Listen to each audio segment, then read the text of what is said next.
Adopi et le CSA fusionnent pour freiner les nouvelles pratiques de piratage.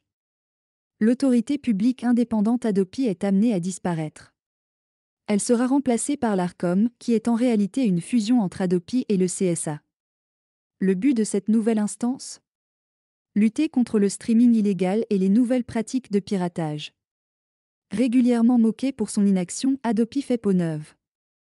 La fusion de la Haute Autorité pour la diffusion des œuvres et la protection des droits sur Internet avec le Conseil supérieur de l'audiovisuel, CSA, vient d'être actée par le Parlement à 49 voix contre 4, le mercredi 29 septembre.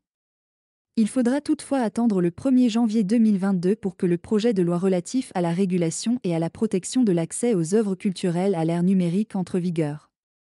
La mission principale du nouveau régulateur est de freiner le streaming illégal, notamment les sites miroirs et les événements culturels et sportifs retransmis en direct sur des sites administrés par des pirates.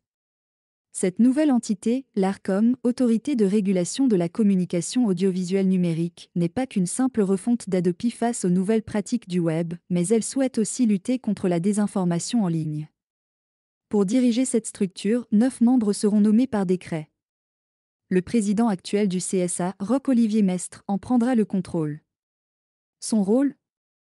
Relancer un programme largement moqué pour sa passivité face au téléchargement P2P.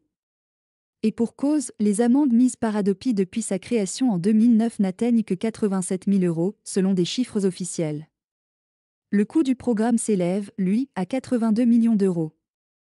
Malgré ces chiffres décevants, l'ancien président d'Adopi, Denis Repaune, a affirmé en 2020 que 13 millions d'avertissements avaient été envoyés aux Français ces 11 dernières années et que 70% de ces mises en garde n'ont donné lieu à aucune récidive.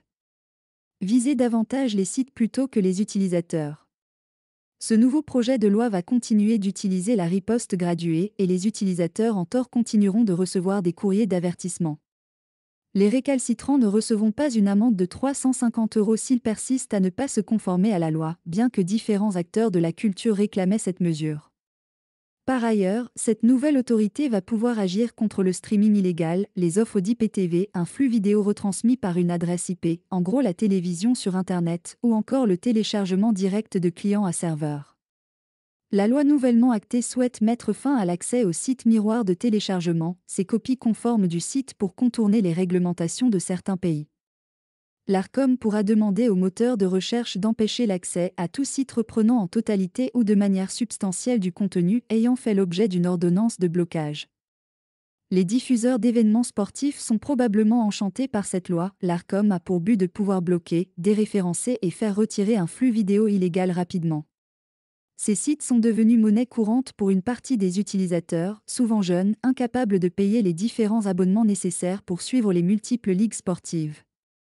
Si ce projet de loi est ambitieux, son efficacité reste encore à juger. Les pirates ont sûrement déjà des idées, l'utilisation de VPN par exemple, pour continuer de pouvoir télécharger ou suivre des événements en direct.